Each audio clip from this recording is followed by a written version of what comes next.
우리 성도의 교제 나누도록 하겠습니다. 사랑합니다. 축복합니다. 사랑합니다. 축복합니다. 이 시간 우리가 하나님의 말씀을 나눌 때 우리에게 부어주신 그 하나님의 크신 사랑을 깊이 깨닫는 시간 되기를 간절히 사모합니다. 계속해서 수요 기도를 통하여서 요한 1서의 말씀을 나누고 있습니다. 오늘이 총 9번째 시간인데요.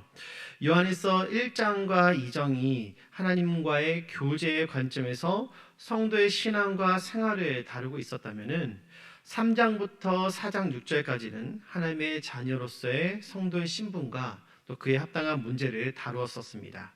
그리고 오늘부터 다루게 될 요한일서 4장 7절부터는 사도 요한이 계속해서 말하고 있는 그 하나님의 사랑에 대한 최정점을 우리가 볼 수가 있는 것이죠. 특별히 주목할 것은 오늘 본문에서 5장 3절까지 18절에 불과한 본문에서 이 사랑과 하나님이라는 단어가 각각 34번씩이나 사용이 되고 있다는 것입니다. 이를 통해서 하나님은 사랑이시다라는 이 대명제를 형성하고 만들어가고 있다는 것이죠. 여러분은 여러분들의 마음과 또 기분, 느낌들을 잘 표현하십니까? 관계 심리학의 대가였던 존 카트맨의 사랑의 과학이라는 이 책을 보면은 좋은 관계를 오래 유지하기 위해서 여러 가지 방법들을 나타내고 있는데요. 알고 보면 사실 우리가 모두 다 알고 있는 그런 당연한 것 아니야 라고 말할 수 있는 그런 것들입니다. 감정을 오래 묵혀두지 않는 것, 또 긍정적인 감정들을 자주 표현하는 것, 또 감사할 줄 아는 것 등 이 책이 언급하는 내용들은 사실 우리가 잘 알고 있는 내용이기도 하는 것이죠. 그럼에도 불구하고 그가 이런 내용들을 언급하는 것은 그런 일들이 잘 일어나지 않기 때문인 것입니다. 이 책에서 표현하고 있는 다양한 방법들을 하나의 공통점으로 우리가 요약을 해보자면 바로 표현하라라는 것입니다. 표현하지 않으면 알 수가 없기 때문인 것이죠. 우리는 상대방이 말해주지 않으면 절대로 알 수가 없습니다. 그 사람이 어떤 일로 꽁하고 있는지, 또 마음이 상해 있으면 왜 그렇게 되었는지, 무슨 일이 있었는지 털어놓기 전에는 우리는 절대로 알 수가 없는 일이죠. 그래서 오해를 빚게 되는 일들이 발생하게 되는 것이고, 이로 인해서 심지어는 친밀했던 관계가 다시는 메꿀 수 없는 틈이 생기기도 마련인 것입니다. 하나님은 우리가 말하지 않아도 우리의 내면 깊은 곳까지 꿰뚫어 보실 수 있는 그러한 분이십니다. 그럼에도 불구하고 하나님께서 우리에게 요구하는 것이 무엇일까요? 우리가 하나님을 얼마나 사랑하는지를 보여달라라는 것이죠. 오늘 본문을 보면은 우리에게 극치의 사랑을 보여주신 하나님을 우리가 발견해 볼 수가 있습니다. 이 시간 저와 여러분을 향한 그 하나님의 사랑을 살펴보면서 그 사랑에 합당한 삶을 살기로 결단하는 귀하고 복된 시간 되기를 간절히 원합니다. 먼저 우리는 하나님의 말씀인 이 성경이 하나님의 사랑 이야기로 가득 찼음을 우리가 볼 수가 있습니다. 창세기부터 요한계시록까지 온통 하나님의 사랑 이야기로 가득한 것이죠. 그러므로 성경은 인류를 향한 하나님의 연애 편지다라고 말할 수도 있는 것입니다. 하나님은 사랑이십니다. 그 사랑의 결정체가 예수님이시죠. 예수 그리스도를 통해서 우리가 구원을 받았는데 이건 역시 주님의 사랑 때문인 것입니다. 한 사람이 다른 사람을 사랑하게 되면은 이 사랑이 그들의 인생에 얼마나 큰 영향을 끼칩니까? 사랑하는 사람들은 다른 것이 보이지 않죠. 흔히 눈에 콩깍지가 씌었다라고 말합니다. 사랑하는 사람, 그 사람밖에 보이지 않는 것이죠. 그래서 그 사람의 행동, 말 한마디 이것에 다 온 신경이 세울 수밖에 없는 것입니다. 이렇듯 사랑하는 연인이 그 사랑으로 서로의 인생에 큰 영향을 끼치듯이 하나님이 우리를 사랑하신 그 사랑이 우리에게 얼마나 큰 영향을 끼쳤는지 우리는 다 알 수가 없는 것이죠. 하나님의 그 사랑 때문에 우리에게 일어난 일이 무엇입니까? 먼저는 우리가 살아났다는 것입니다. 우리 9절 말씀 함께 보도록 하겠습니다. 9절입니다. 시작. 하나님의 사랑이 우리에게 이렇게 나타난 바 되었으니 하나님이 자기의 독생자를 세상에 보내심은 그로 말미암아 우리를 살리려 하심이라. 아멘. 여러분, 하나님이 세상을 사랑하신다는 그 사랑이 어떻게 나타났습니까? 사도 요한은 하나님의 그 사랑이 예수님이 이 땅에 보내신 것으로 증명되었다라고 말합니다. 하나님께서는 이 땅에 오신 예수님을 통해서 우리의 죄를 사하여 주셨던 것이죠. 세상은 사람들의 죄를 들춰냅니다. 지적하고 정죄하고 심판하기 바쁘죠. 그래서 죄 지은 사람이 더 이상 발붙이지 못하고 살도록 만들어버립니다. 그런데 하나님은 세상에 오셔서 그 죄를 없애버려 주셨습니다. 돌아온 탕자에게 아무 소리 안 하고 새 옷을 입혀주신 그 아버지의 마음이 바로 우리 하나님의 마음인 것이죠. 물론 하나님은 죄를 용납하시는 분이 아니십니다. 거룩하신 하나님은 그 속성상 죄와 함께 하실 수도 없으신 분이시죠.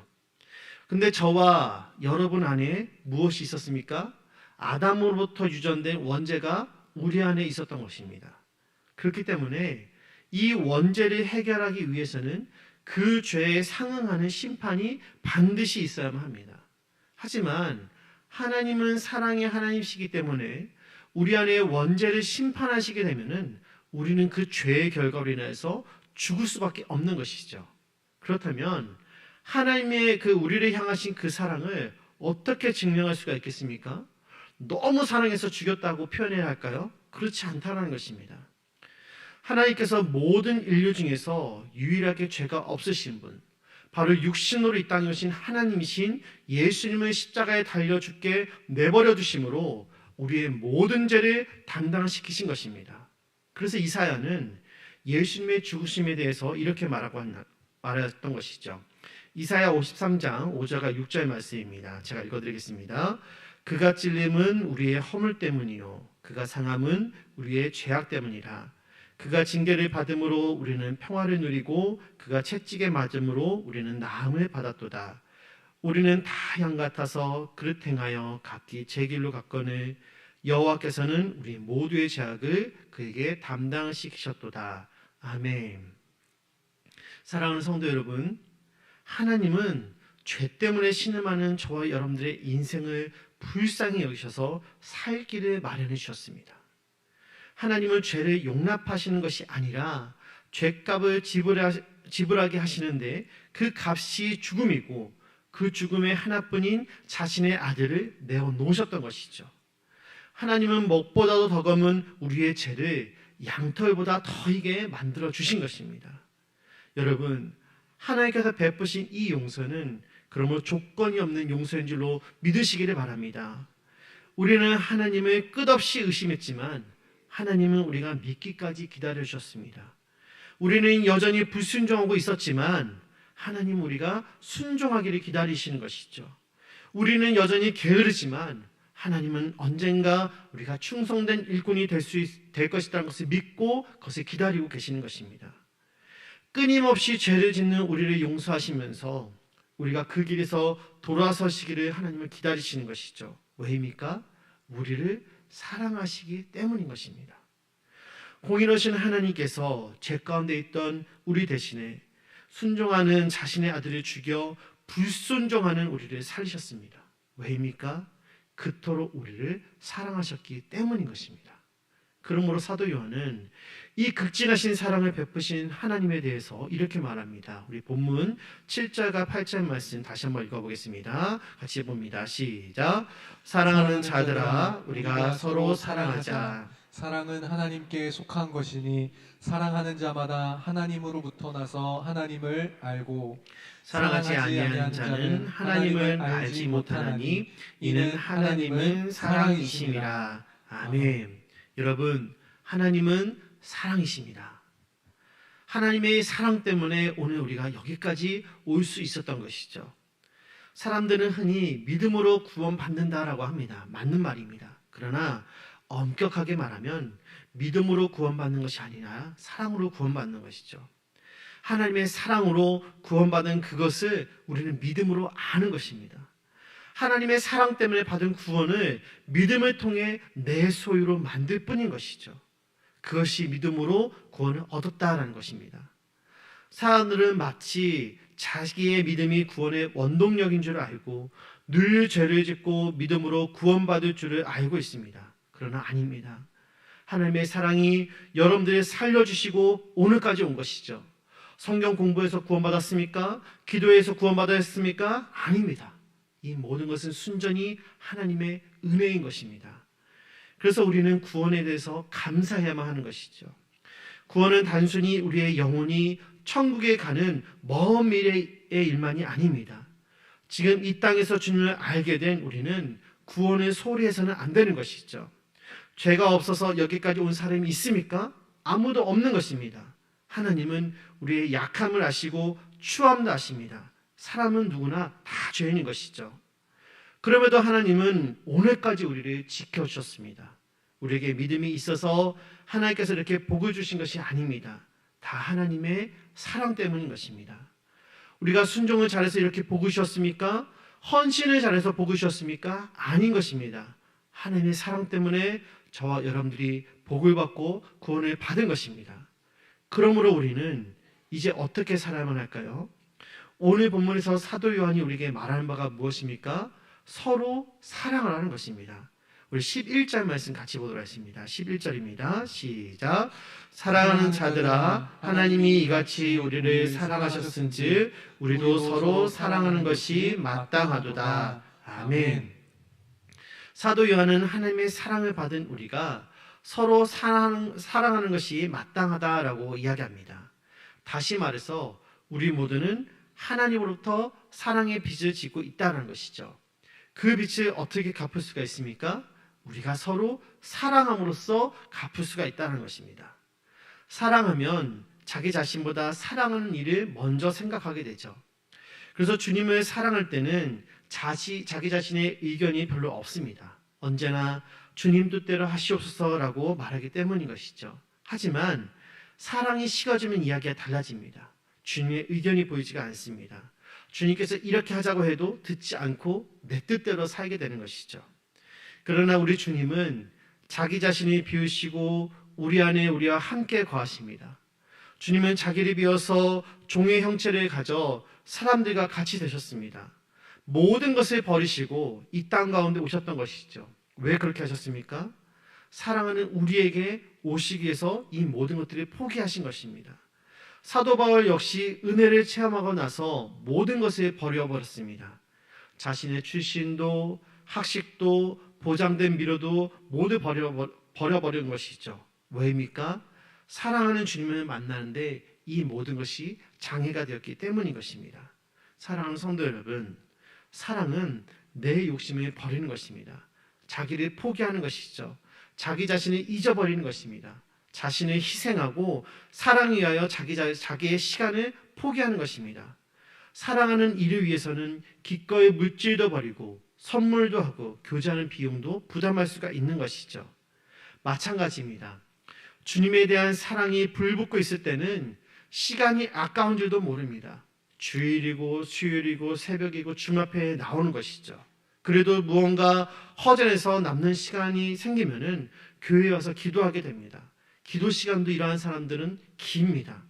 시간 가는 줄 모르고 주님과 대화하죠. 그래서 감사가 풍성하고 범사에 감사할 수가 있는 것입니다. 그런데 반대로 사랑이 식어지게 되면 어떠한 모습들이 나타나게 됩니까? 주님을 만나는 횟수가 줄어들게 됩니다. 만나는 시간도 짧아지고 저 앞에 나아갈 때 핑계도 많아지게 됩니다. 물질에도 인색하게 되는 것이고 주님을 사랑할 때는 주님을 위해 목숨이라도 다 버릴 것 같이 나타났었지만 이러한 사랑이 식어지게 되면은 이 모든 것들을 다 잊어버리게 되는 것이죠.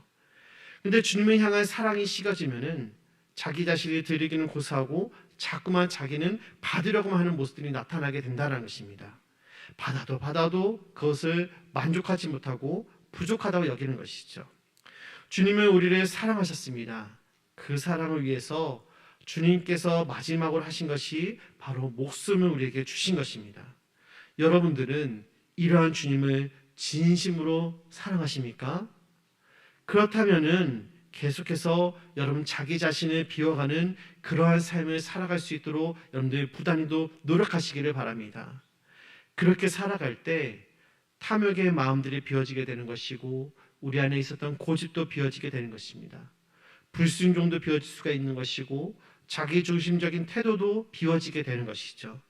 주님을 사랑하는 그 크기만큼 마음도 비워지는 것이고 그렇게 비운 만큼 다시 하나님의 사랑으로 채워지는 것입니다.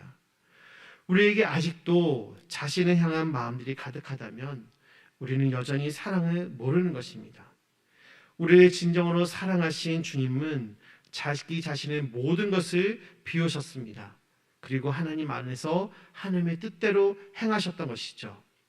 저와 여러분 모두도 우리 안에 우리의 것이 아닌 주님의 십자가 사랑으로 가득 채워서 그 사랑으로 다른 이들을 나보다 더 낫게 여기고 세워주고 넓은 품으로 안아줄 수 있기를 간절히 원합니다. 먼저는 사랑하는 남편 또 아내 가족들을 인정해 주시고 더 나아가 여러분들의 목장을 그리고 여러분들의 마음에 품은 태신자들을 그렇게 대하여 주실 때 사랑의 하나님을 닮은 우리의 모습을 발견하게 될 줄 믿습니다. 이제 말씀을 정리하도록 하겠습니다. 혹시 여러분들은 그 경부고속도로를 타고 가시다가 이런 문구가 적힌 5개 광고를 보신 적이 있으십니까? 한번 보여주시겠어요? Jesus loves you. 아마 경부고속도로를 타고 가시다 보면은 길가에 굉장히 높게 큰 글씨로 이 글씨가 있는 5개 광고를 보신 분들이 계실 것입니다. 한 회사에서 하루에도 수천 대의 차량이 오가는 이 경부고속도로 길목에 이 5개 광고를 설치를 했습니다.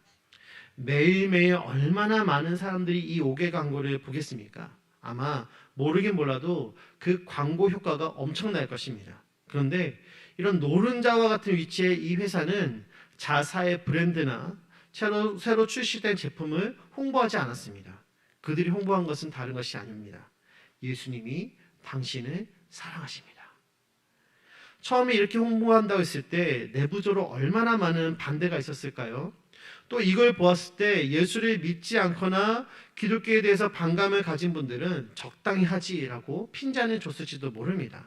그러나 이 기업이 문구를 정하는 모든 과정을 지나 마지막으로 최종적으로 예수님이 당신을 사랑하십니다라는 이 문구로 결정을 한 것은 이 세상 그 어떤 것보다도 십자가의 그 사랑이 가장 고귀한 것이기 때문인 것입니다. 사랑하는 성도 여러분, 하나님께서 여러분을 사랑하십니다. 그 사랑이 십자가에서 완성이 되었고 그 사랑 덕분에 저와 여러분들이 이곳에 모였습니다. 그러므로 사랑의 빚진 자로서 그 사랑을 전하는 우리들 될 수 있기를 간절히 원합니다. 거리로 나가서 노방전도 할 수 있습니다. 집집마다 다니면서 전도지 전하면서 복음을 전할 수 있는 것이죠. 그러나 오늘 마지막으로 제가 여러분들에게 말씀드리고 싶은 것은 하나님께서 자신의 모든 것으로 저와 여러분들을 사랑하셨던 것처럼 여러분들의 모든 것으로 사랑하십시오. 그러면 되는 것입니다. 진정한 사랑은 감동을 주며 그 감동은 변화를 일으키는 것이죠. 간절히 바라기는 우리 교회가 그러한 사랑의 터가 될 수 있기를 간절히 원합니다. 누구든 이곳에 오면은 누구를 만나든지 그리스도의 사랑을 느낄 수 있는 그러한 사랑의 공동체 될 수 있기를 간절히 소망합니다.